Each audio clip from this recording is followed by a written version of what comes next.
नमस्कार। आज मैं सुना रही हूँ द्विजेंद्र नाथ मिश्र निर्गुण की कहानी साबुन। सुखदेव ने जोर से चिल्लाकर पूछा, मेरा साबुन कहाँ है? श्यामा दूसरे कमरे में थी। साबुन दानी हाथ में लिए लपकी और देवर के पास खड़ी होकर हौले से बोली, यह लो। सुखदेव ने एक बार उंगली से साबुन को छूकर देखा और भवें चढ़ाकर पूछा, तुमने लगाया था? क्यों? श्यामा हौले से बोली, जरा मुंह पर लगाया था। तुमने मेरा साबुन क्यों लिया? तुमसे 1000 बार मना कर चुका हूं, लेकिन तुम तो बेहया हो ना। गाली मत दो, समझे? श्यामा ने डिब्बी वहीं जमीन पर पटक दी और तेज कदमों से बाहर जाती जाती बोली, जरा साबुन छू लिया मैंने तो मानो गजब हो गया। फिर दूसरे कमरे की चौखट पर मुड़कर बोली, मैं क्या चमार हूं? सुखदेव ने वहीं से चिल्लाकर कहा, हो चमार, तुम चमार हो। खबरदार जो अब कभी मेरा साबुन छुआ। अंगीठी पर तरकारी पक रही थी। श्यामा भुन भुन करती ढक्कन हटाकर करछुल से उसे लोटपोट करने लगी तो देखा कि तरकारी आधी से ज्यादा जल गई है। उसने कढ़ाई उठाकर नीचे जमीन पर पटक दी। खाक हो गई नासपीटी। तरकारी को निहारती नाराज होकर बोली। तभी उधर टन्ने से लोटा गिरने की आवाज हुई।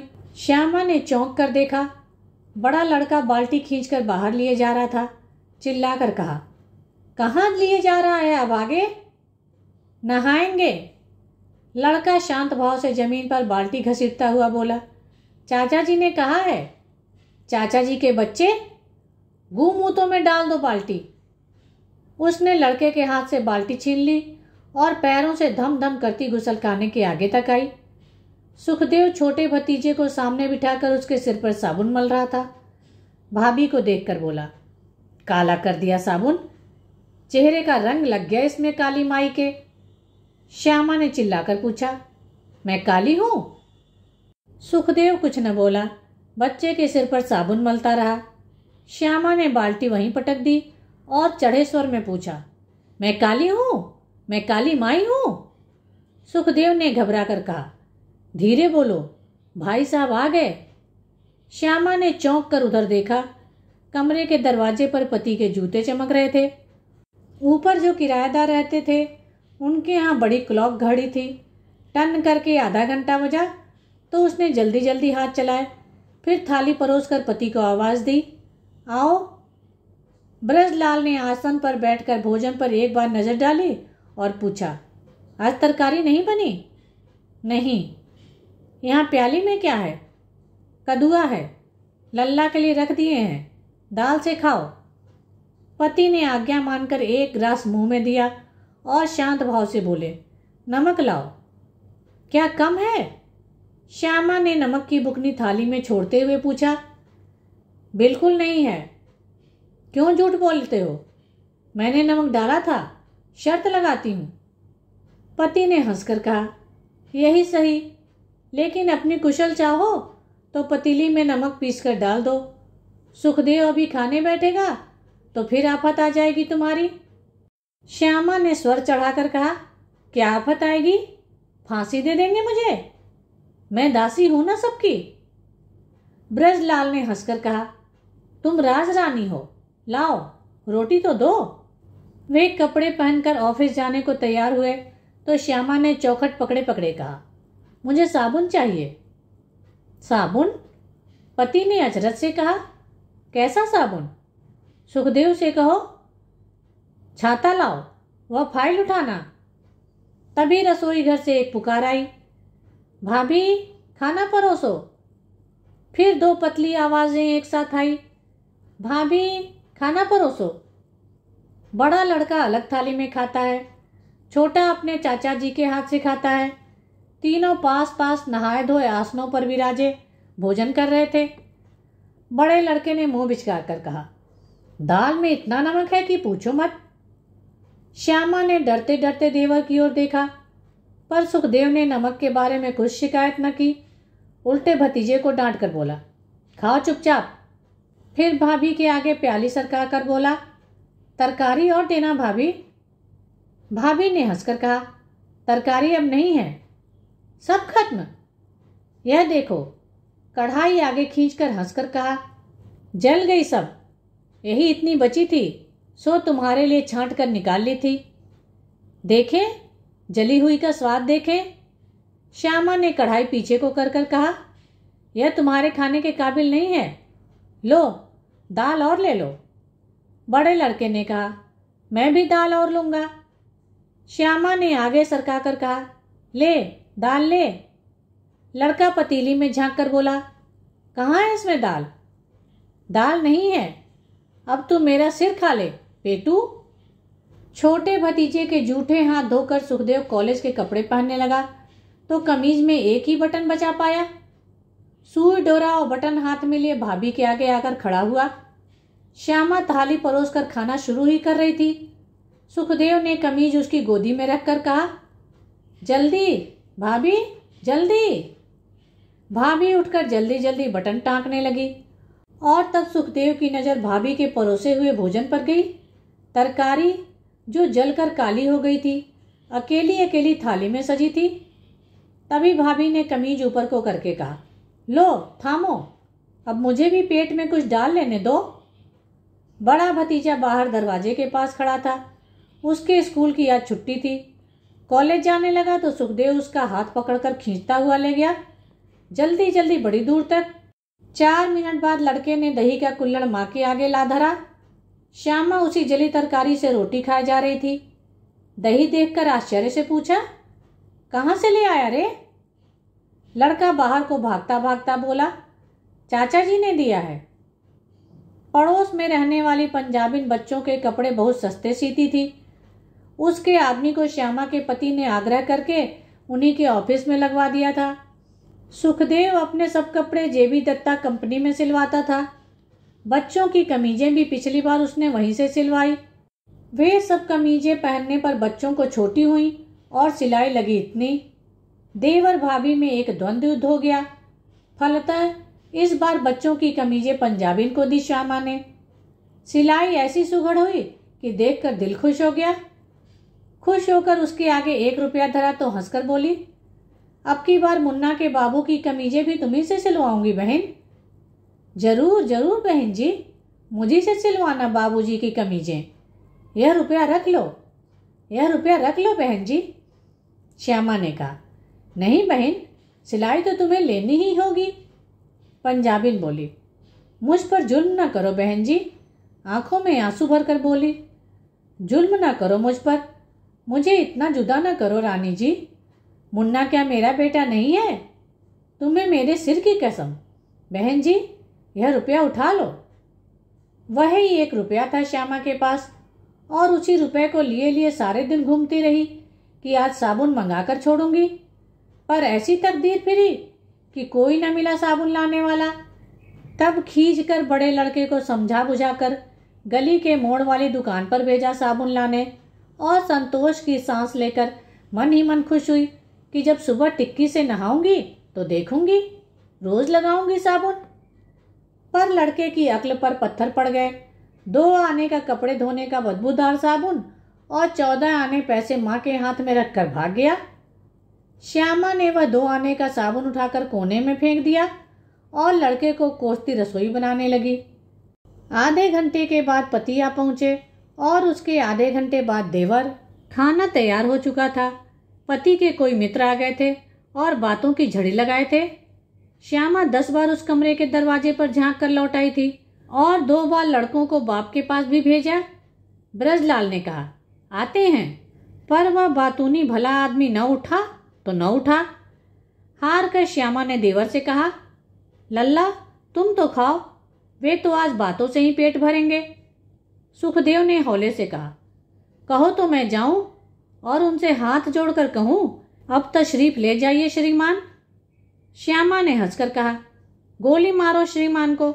लो, मैंने थाली परोस दी। सुखदेव ने चारों ओर नजर दौड़ाकर कहा, बच्चे कहाँ हैं? श्यामा हंसकर बोली, चाचा की ससुराल गए हैं। प्रियंबदा का नौकर आया था, उसके यहाँ आज कथा है। तुम नहीं जाओगे? बको मत। सुखदेव ने जल्दी से एक और मुंह में हाथ देकर कहा, पानी 2 गिलास में। ऊपर पानी बंद हो गया था। ऊपर वाली सेठानी यहाँ बाल्टी लगाए खड़ी थी। हंसकर बोली, महाने भर लेने दो जी। श्यामा पानी लेकर लौटी तो सुखदेव खा चुका था। अचरज से बोली, खा चुके? 2 पराठों से ही पेट भर गया? पर सुखदेव ने जल्दी जल्दी पानी पिया और जल्दी जल्दी कमीज पहनकर पैरों में चप्पलें डालकर खड़ा हो गया। श्यामा जूठी थाली लेकर बाहर निकली और उसे यूं खड़ा देखा तो रुक गई। सुखदेव ने हौले से कहा, भाभी। भाभी हौले से बोली, क्यों, क्या है? भाभी, आज बड़ी अच्छी फिल्म है, तुम जा रहे हो? पैसे नहीं हैं। भाभी ने सोचकर कहा, 14 आने से काम चल जाएगा? 14 आने हैं मेरे पास। लाओ लाओ। श्यामा ने थाली वहीं रख दी और दौड़ी जाकर बक्स में से 14 आने निकाल लाई और देवर की जेब में वे 14 आने डालकर बोली, हौले से उधर वाली कुंडी खटखटाना, मैं जागती रहूंगी। सुखदेव ने हौले से कहा, अच्छा, भाई साहब पूछेंगे तो क्या कहोगी? श्यामा ने हौले से कहा, कह दूंगी कि प्रोफेसर शर्मा के यहाँ गए हैं। सुखदेव ने प्रसन्न होकर कहा, बस बस यही कह देना, और दरवाजे की ओर दबे पांव बढ़ा और चौखट को पार हो गया। फिर किवाड़ पर मुंह रखकर हौले से पुकारा, भाभी। भाभी लपक कर आगे आई, हौले से बोली, हाँ। सुखदेव ने हौले से कहा, नमस्ते। तभी ब्रजलाल ने पीछे से आवाज लगाई, खाना परोसो। प्रियंबदा से सुखदेव का परिचय था। 2 साल पहले वह एक लड़की को पढ़ाने जाता था, वहीं अपनी शिष्या की सहेली के रूप में प्रथम साक्षात्कार हुआ था। फिर वह परिचय प्रगाढ़ होकर जब रूप बदलने लगा और स्नेह की वर्षा होने लगी तो दोनों ओर से भाग्य देवता बहुत हंसे। किसी को कानों कान खबर न हुई, पर स्नेह का रंग प्रणय में परिवर्तित हो चुका था। उस लड़की की पढ़ाई बंद हो गई तो और उपाय न पाकर कागज के टुकड़ों पर मन के अंतराल की बातें अंकित होकर आने लगी। भाग्य के देवता हंसते रहे। श्यामा एक दिन धोबी को मैले कपड़े दे रही थी। जेबें खाली करके जब देवर का कोट डालने लगी धोबी के आगे तो उसमें से एक पत्र पाया जिसमें लिखा था, प्राणों के स्वामी हृदयेश्वर। खूब खुश हुई वह और सुखदेव को खूब डराया धमकाया। तुच्छ सा हो गया वह भाभी के आगे, सिर झुका लिया और बार बार उस चिट्ठी को लौटाने की जिद करने लगा। श्यामा ने हंसी रोककर कहा, नहीं, यह चिट्ठी तुम्हें नहीं, तुम्हारे भैया को दूंगी। जरा आटे दाल का भाव तो मालूम हो तुम्हें। सुखदेव से और कुछ न बन पड़ा। भाभी के पैरों पर अपना सिर रखकर रोने लगा। ऐसा कायर निकला प्रेमी। उसी दिन से भाभी नर्म सचिव हो गई थी। उन्हीं की सलाह से सब काम होने लगा। एक दिन नुमाइश में दूर से प्रियंबदा के दर्शन भी करा दिए भाभी को।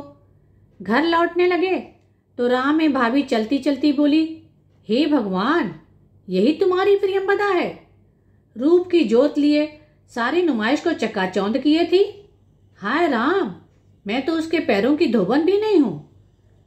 कैसी उसकी जिठानी बन पाऊंगी? मुझे जीजी कहते भी वह घिनाएगी, मुझे देखकर हंसेगी। सुखदेव सुनकर हौले से बोला, गला काट लूंगा। भाभी बोली, किसका गला काट लोगे, मेरा? पर सुखदेव और कुछ न बोला। दूसरे दिन प्रियंबदा का नौकर श्यामा को एक छोटी सी पाती दे गया जिसमें जीजी के चरण कमलों में दासी प्रियंबदा के प्रणाम की बात लिखी थी और लिखा था, अभागिन से ऐसा क्या अपराध हो गया जो इतने निकट आकर भी राज राजेश्वरी माता बिना दर्शन दिए चली गई। एक बार चरणों की रज अपने माथे पर लगा लेती, जीवन कृतार्थ कर लेती अपना। पर राज राजेश्वरी का यहाँ यह हाल था कि तन पर कभी पूरे कपड़े भी नहीं हो पाते हैं। ठंड पड़ने लगी और सुबह तड़के तड़के नहाकर रसोई में चढ़ाते जब श्यामा को कपकपी लगने लगी तो उसने याद करके देवर का बक्स खोलकर वह पुराना स्वेटर निकाल लिया जिसे कीड़ों ने जगह जगह काट कर तरह तरह के वातायन और गवाक्ष बना दिए थे हवा के आने जाने के लिए। उसी स्वेटर को रोज सुबह पहन लेती और गर्मी पाकर कहती, चलो अच्छा है, यह जाड़ा मजे में काट देगा। रात को सिनेमा देखा सुखदेव ने और सुबह चढ़े तक गहरी नींद ली। फिर भी देह का आलस से न गया। एक जमुहाई लेकर छोटे भतीजे से बोला, चलो बेटा चाय पी आए। लड़का कूदकर बोला, चाचा जी बिस्कुट भी खाएंगे ना। सहसा सुखदेव को याद आया कि चाय वाले के नौकर को उसने अपना पुराना स्वेटर देने का वायदा किया था। वह बक्स खोलकर पुराना स्वेटर खोजने लगा, पर स्वेटर न मिला। एक एक करके सारे कपड़े बाहर निकालकर फेंक दिए, पर स्वेटर के दर्शन न हुए। कहाँ गया? भाभी रसोई घर में बैठी दाल बीन रही थी। उसने आकर पूछा, मेरा स्वेटर था एक पुराना, मैंने ले लिया। तुमने कैसे ले लिया? सुखदेव ने माथे पर बल डालकर कहा, तुमने मेरा बक्स क्यों खोला? क्यों ले लिया मेरा स्वेटर? भाभी ने शांत स्वर में कहा, बेकार पड़ा था इसलिए निकाल लिया। सुखदेव ने स्वर को तीव्र करके कहा, मुझसे बिना पूछे तुमने कैसे ले लिया? तुम मेरी चीज क्यों छूती हो? भाभी सुनकर चुप रही। सुखदेव ने उसी स्वर में कहा, कहाँ है स्वेटर? लाओ दो। भाभी ने शांत स्वर में कहा, चलो अपने कमरे में, लाए देती हूँ स्वेटर। यहीं ला कर दो, अभी फौरन। भाभी ने इधर को पीट करके स्वेटर उतारा, फिर उधर को मुंह करके शांत स्वर में कहा, यह लो, और नतमुख किए हौले से कहा, बाकी कपड़े भी उतरवा लो तन के। सुखदेव क्षण भर को भौचक्का सा खड़ा रहा। स्वेटर वह सामने पड़ा था और भाभी सिर झुकाए फिर दाल बीनने लगी थी। सुखदेव वह स्वेटर उठाने लगा तो एक बार भाभी के झुके मुख की ओर देखा। आंखों से आंसू टपक रहे थे भाभी के। वही कल वाला बातूनी आदमी सुबह होते ही फिर आ धमका और ब्रजलाल को अपने साथ ले गया सड़क तक बातें करते करते।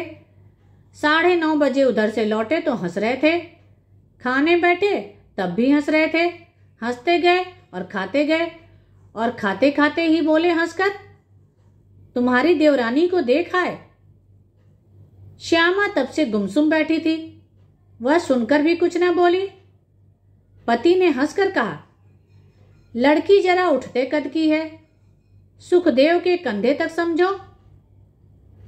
श्यामा ने फिर भी कुछ न कहा।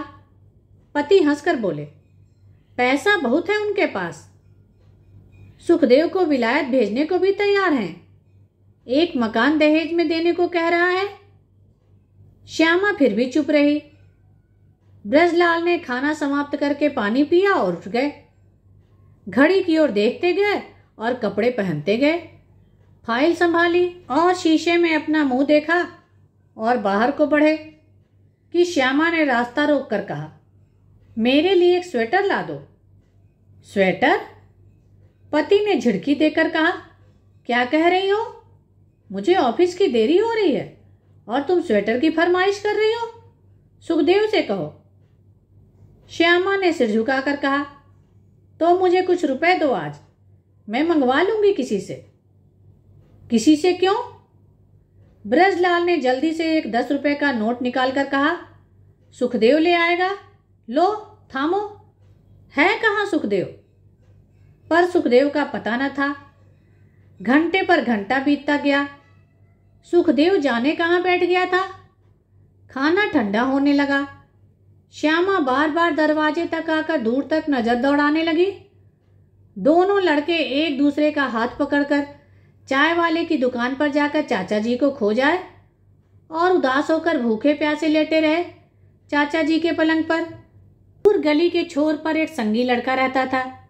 श्यामा ने घबराकर बड़े मुन्ने से कहा, जा तो विद्याभूषण के यहाँ चला जा भैया, कहियो कि हमारे चाचा जी अभी तक घर नहीं लौटे, तुमको मिले थे, कहाँ गए हैं चाचा जी?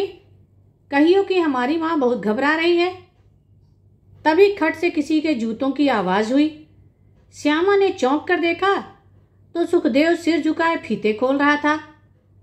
खाते समय बिल्कुल सन्नाटा रहा। लड़के भी इशारे से एक दूसरे से बातें करते रहे। सुखदेव ने तो एक बार भी थाली से सिर न उठाया। तीनों जने खाकर कमरे में लौट गए और लड़कों की धूम धड़ाक सुनाई देने लगी। तो श्यामा ने एक संतोष की सांस ली। सहसा बड़े लड़के ने हाँफते हुए आकर माँ को एक कागज दिया और बोला, ले पढ़ ले, चाचा जी ने दिया है, ले पेंसिल ले आ, जवाब लिख। श्यामा ने हाथ का काम रोककर अचरज से वह कागज पढ़ा। सुखदेव ने लिखा था, मुझसे प्रोफेसर शर्मा की एक किताब खो गई है। आज उन्होंने अपनी किताब मांगी है, बाजार से खरीद कर ले जाऊंगा। 10.5 रुपये चाहिए, आप किसी से उधार दिलवा दीजिए।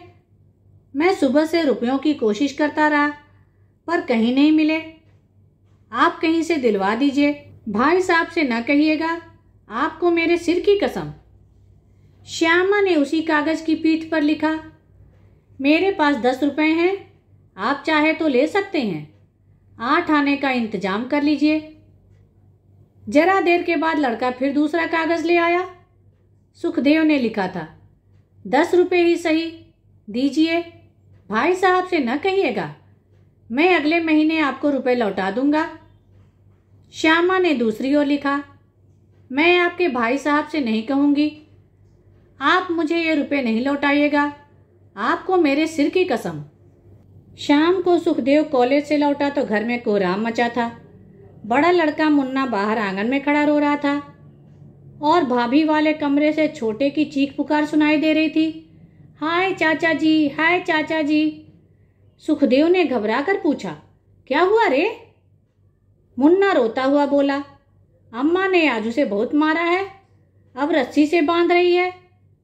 सुखदेव ने जल्दी से किताबें अलमारी में फेंकी और जूता बिना उतारे फटाक से किवाड़ खोलकर भीतर जा खड़ा हुआ, जहां भाभी छोटे भतीजे के दोनों कोमल हाथ रस्सी से बांध रही थीं और मुख से कहती जा रही थीं, बुला चाचा जी को, देखूं कौन तुझे बचाता है, और चिल्ला और पुकार चाचा जी को। सुखदेव ने धक्का देकर श्यामा को पीछे धकेल दिया और जल्दी जल्दी बच्चे के हाथ खोलकर उसे कलेजे से लगा लिया। बच्चा चाचा जी से चिपटकर खूब फूट फूट कर रोने लगा। आंखों में आंसू भरे सुखदेव ने भाभी की ओर निहार कर पूछा, क्यों मारा तुमने इसे? भाभी न बोली, हाथ पर हाथ धरे बैठी रही। क्यों मारा तुमने इसे? भाभी ने हाथ उठाकर कहा, जरा अपने कमरे में तो जाकर देखो, तुम्हारी भरी दावत उलट दी नास पीटे ने, 1 रुपए का नुकसान कर दिया।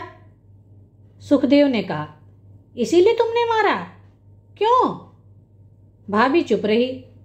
सुखदेव ने कहा, आज माफ करता हूं, आइंदा जो तुमने बच्चे पर हाथ चलाया तो मैं खाना छोड़ दूंगा, समझी? भाभी न बोली।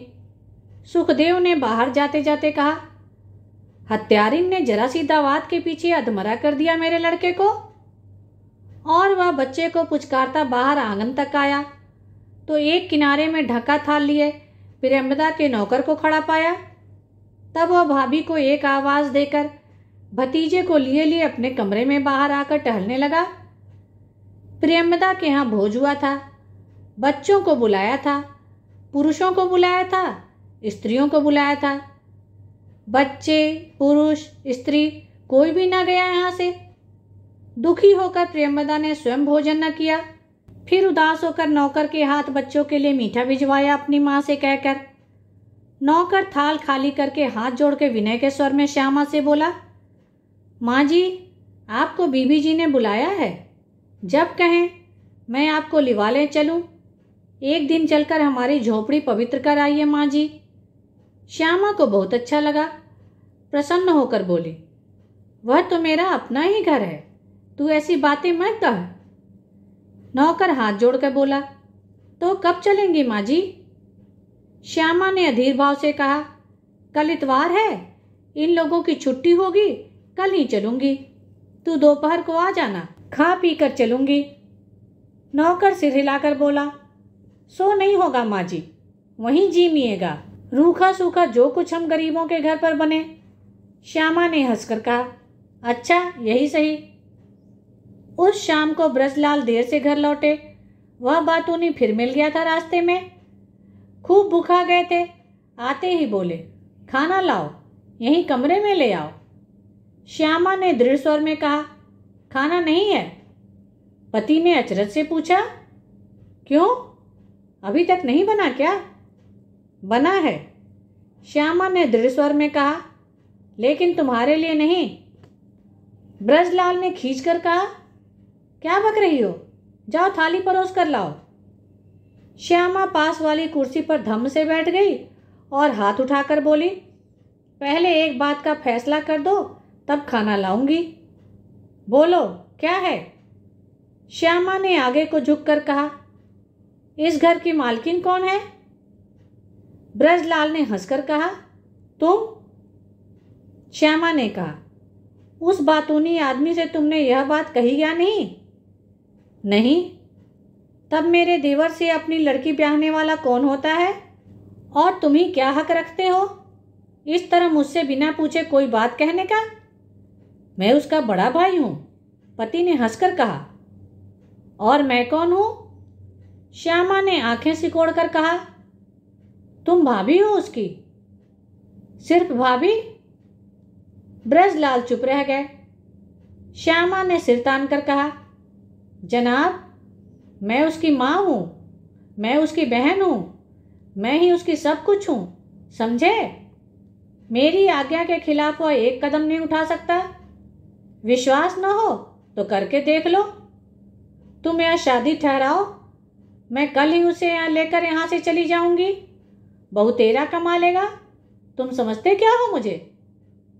ब्रजलाल ने कहा, तुम क्या कहलवाना चाहती हो मुझसे?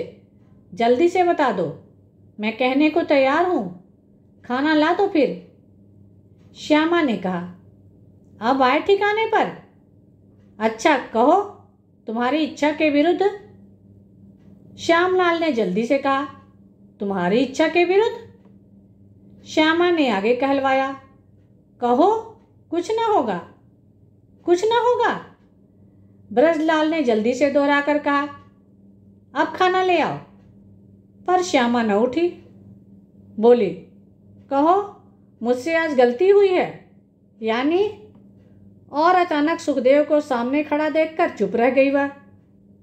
देवर ने शायद उसकी आधी बात सुन ली थी। ब्रजलाल ने सिर उठाया तो वे भी छोटे भाई को देखकर सकपका गए। श्यामा सिर पर आंचल खींचकर भागी। खाना प्रायः समाप्त हो चुका था। ब्रजलाल ने पानी पीकर एक डकार ली, फिर पत्नी के शांत सौम्य मुख की ओर क्षण भर निहार कर बोले, तो यहां अपने देवर की शादी न करोगी? हरगिज नहीं, श्यामा सिर हिलाकर बोली। पति ने हंसकर कहा, वह मुझे 100 रुपये भेंट कर गया है, लौटा दो। श्यामा ने फौरन कहा। पति बोले, लौटा दूंगा, लेकिन परसों सुखदेव को अपनी परीक्षा की फीस दाखिल करनी है। कल इतवार है, कहो 1 सप्ताह के लिए रुपए रख लूं। 1 तारीख को वेतन मिल जाएगा, उसी दिन दे आऊंगा। जी नहीं, तब उसकी फीस का क्या इंतजाम करूं? मैं कर दूंगी इंतजाम। ऊपर वाली मारवाड़ी लोगों के जेवर गिरवी रखती है, मैं अपनी लॉकेट गिरवी रखकर तुम्हें रुपए दे दूंगी। अभी ला दूं? संतोष न हो तो अभी ला दूं? तुमने मुझे समझा क्या है? ब्रजलाल ने दोनों हाथ जोड़कर सिर से लगाए और मुंह से कहा, नमस्कार, शत शत बार। श्यामा ने घबरा कर कहा, अरे लल्ला आ रहे हैं, हाथ नीचे करो, हाथ नीचे करो। पर सुखदेव इधर न आया। वहीं आंगन में खड़ा खड़ा बोला, भाभी भूख लगी है। रविवार को दोनों भाइयों का नियम सा था कि सुबह नाश्ता करके निकल जाते यार दोस्तों में और दोपहर को 12-1 बजे तक लौटने का नाम न लेते। वही आज भी हुआ। श्यामा को प्रियंवदा के घर जाना था। उसने जल्दी जल्दी रसोई बनाई, फिर सब संभाल कर सुधार कर वहां जाने की तैयारी करने लगी। शीशे के सामने जा खड़ी हुई। भौहों के नीचे से गाल तक कालिख लगी दिखी। हथेली रगड़कर उस कालिख को मिटाने लगी। आंखें मींचकर काफी देर तक रगड़ा। फिर जो आंखें उघार कर शीशे में देखा तो सनाका हो गया। सारा चेहरा काला हो गया था।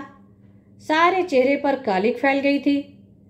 श्यामा ने घबराकर चारों ओर नजर दौड़ाई, कोई देख तो नहीं रहा है। फिर जल्दी से साबुनदानी उठाकर गुसल खाने की ओर दौड़ी। मुख धोया साबुन से, हाथ धोए साबुन से। फिर पैरों की ओर नजर गई, पैर भी बहुत गंदे दिखे। तब फिर पैरों पर भी साबुन मलने लगी। सहसा बाईं ओर किसी की परछाई देखकर श्यामा ने साबुन मलते मलते उधर को मुंह किया तो हाथ जहां के तहां रुक गए और आंखों के आगे अंधेरा सा छाने लगा।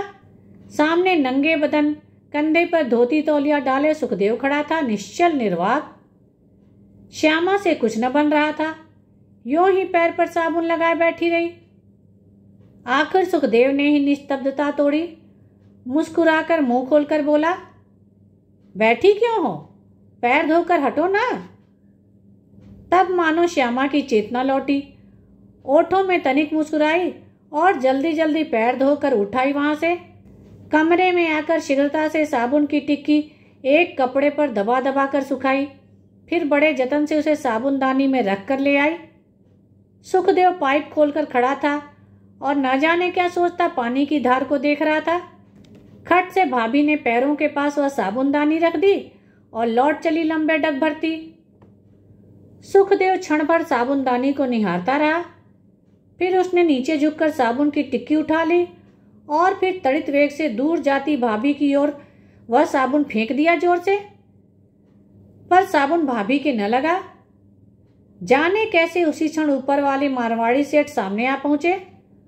जाने कैसे वह साबुन सेठ जी की तोंद पर फटाक से लगा। अरे मार डाला रे! सेठ जी वहीं पेट पकड़कर बैठ गए। श्यामा ने पीछे घूमकर देखा और सुखदेव ने भी देखा।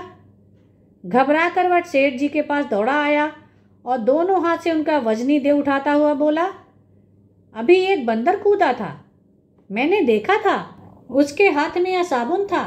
सेठ जी ने एक हाथ की टेक जमीन पर लगाई और दूसरे हाथ में वह सामने पड़ा साबुन उठाकर उठ बैठे। फिर वह साबुन को लोट पोट कर निहारा और सुखदेव की ओर तिरछी नजर से ताक कर बोले, साबुन तो नयो है, 6 आनों को माल दे गयो हनुमान। सेठ जी वह साबुन लेकर चल दिए। सुखदेव और श्यामा देखते रह गए। आखिर प्रियंवदा का नौकर आ गया बुलाने। श्यामा ने दोनों लड़कों को सजाकर बाहर खड़ा कर दिया। फिर डरती डरती देवर के पास आकर बोली, जरा अपना रुमाल दे दोगे? क्यों, तुम्हारा रुमाल क्या हुआ? मेरे पास कब था रुमाल? तो यूं ही जाओ। श्यामा ने अनुनय करके कहा, दे दो जरा देर के लिए। सुखदेव ने चिल्लाकर कहा, नहीं दूंगा रुमाल, चली जाओ सामने से। श्यामा ने मुंह पर हाथ धरकर कहा, अरे धीरे बोलो, बाहर नौकर खड़ा है। सुखदेव ने और चिल्लाकर कहा, नौकर की ऐसी तैसी। श्यामा घबराकर बाहर निकल आई।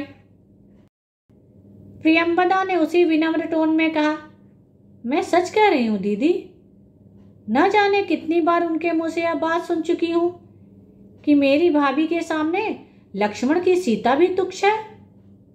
कितनी ही बार तुम्हारी बड़ाई करते करते, तुम्हारी बातें सुनाते सुनाते आंखों में आंसू भर लाते हैं और भरे गले से कहते हैं कि भाभी मेरी इस धरती माता की तरह है, ऐसी ही सहनशील, ऐसी ही विशाल, ऐसी ही महान। मुझसे कहते थे कि उनकी सेविका बनकर जीवन सफल कर लेना अपना, तुम्हारे जन्म जन्मांतर के पाप धुल जाएंगे।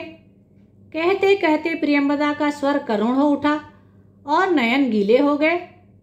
श्यामा न बोली, बोल नहीं पा रही थी। उसके कंठ में जाने क्या अटक कर रह गया था। फिर रुक रुक कर भरे गले से बोली, मैंने जाने कितने पुण्य किए थे उस जन्म में, जो ऐसे पति और देवर पाए। सच मानो बहन, ये लोग देव योनि के हैं। राह की धूल उड़कर राज मुकुट से जा लगी, पर मुकुट तो मुकुट ही है न सखी, और धूल धूल। प्रियंवदा की आंखें सजल हो गई थी। उन्हीं सजल आंखों से दीदी का सौम्य मुख निहार कर बोली, दीदी तुम देवता के कंठ की वरमाला हो। राह की धूल तो मैं हूं, जो चरणों से लगकर पवित्र हो गई। कहकर उसने श्यामा के पैरों से उंगलियां लगाकर माथे को छुआ ली। तभी छोटा लड़का घर की पालतू बिल्ली को गोद में लिए आकर खड़ा हो गया। प्रियंवदा ने दोनों हाथ बढ़ाकर उसे गोदी में खींच लिया। फिर 2 बार उसके शुभ्र सुंदर कपोलों का चुंबन करके बोली, तुम्हारा नाम क्या है भैया? लड़के ने मुंह ऊपर करके कहा, पहले तुम अपना नाम बतलाओ। प्रियंवदा हंसने लगी। श्यामा ने हौले से कहा, ये तुम्हारी चाची जी हैं, समझे? फिर प्रियंवदा की स्वच्छ साड़ी को देखकर बोली, बेशऊर चमार कहीं का, सारी साड़ी गंदी कर दी पैरों से, उतार दो बहन इसे। लड़का प्रियंवदा के गले से लिपट कर बोला, नहीं उतरूंगा। हैं चाची जी? प्रियंवदा ने पुलकित होकर बच्चे को फिर चूम लिया और हौले हौले कहने लगी, मेरा राजा भैया विलायत जाएगा पढ़ने, बैरिस्टर बनेगा। लड़के ने कहा, मैं तो प्रेसिडेंट बनूंगा। श्यामा हंसने लगी। हंसते हंसते बोली, यही सब रटा दिया है चाचा जी ने। प्रियंवदा पुलकित होकर बोली, कहते हैं कि मेरे जीवन की यही सबसे बड़ी साध है कि इन दोनों को बड़ा आदमी बना दूं। भैया ने आधे पेट रहकर पसीना बहाकर मुझे आदमी बनाया है। मैं अपने तन का रक्त देकर बच्चों के व्यक्तित्व को महान कर सका तो जीवन सफल समझूंगा। क्यों रे, विलायत जाएगा ना?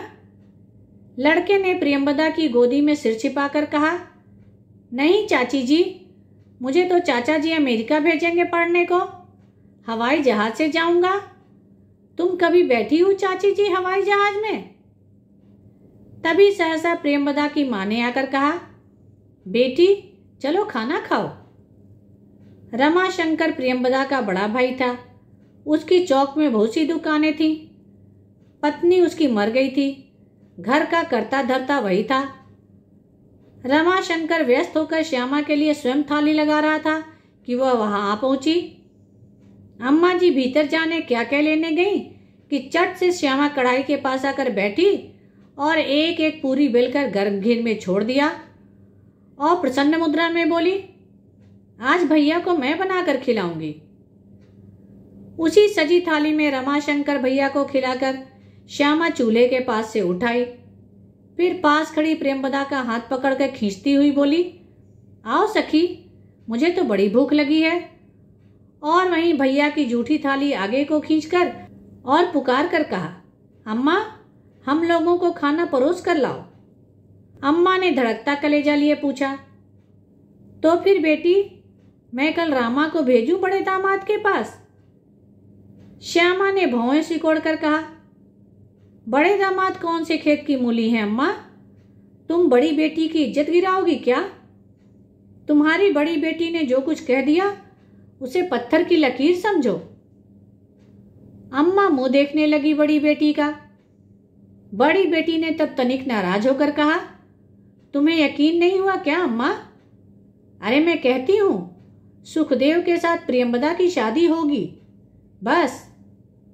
रमाशंकर भी पास आ खड़ा हुआ था। श्यामा ने उसकी ओर देखकर पूछा, भैया अपनी दुकान पर साबुन भी बिकता है ना? बहुतेरा साबुन है तुम्हारी दुकान में बहन, साबुन की तो एजेंसी तक है। तब एक शर्त है। श्यामा ने उंगली उठाकर कहा। अम्मा का दिल धड़कने लगा। रमाशंकर भी घबराया। भगवान जाने क्या शर्त है इनकी। श्यामा उंगली उठाकर बोली, भैया तुम्हें हर महीना मुझे एक साबुन की टिक्की देनी होगी। बोलो हामी भरते हो? रमाशंकर ठहाका मारकर हंस पड़ा। अम्मा ने आंखों में आंसू भरकर कहा, हाय पगली। पर श्यामा न हंसी, बल्कि स्वर में दुख भरकर बोली, तुम्हें क्या मालूम अम्मा मैं साबुन के लिए कितनी परेशान रहती हूं। रमाशंकर ने गदगद कंठ से कहा, बहन आज ही तुम्हारे पास एक पेटी साबुन भिजवा दूंगा। नौकर पीछे से बोला, मैं दे आऊंगा शाम को। जाने किधर से बड़े लड़के ने सब सुन लिया। वह रमाशंकर के आगे आकर बोला, मामा जी आज माँ से और चाचा जी से साबुन के पीछे खूब लड़ाई हुई थी। श्यामा ने चिल्लाकर कहा, चुप रह चुगलखोर। पर लड़का न माना। उसी दृढ़ स्वर में बोला, सच मामा जी, इसने चाचा जी का साबुन ले लिया था, सो चाचा जी ने। श्यामा ने लपक कर उसका मुंह बंद कर दिया। सारा घर हंस रहा था। धन्यवाद। कहानी को लाइक करें और शेयर करें। मेरे चैनल को सब्सक्राइब कर लें।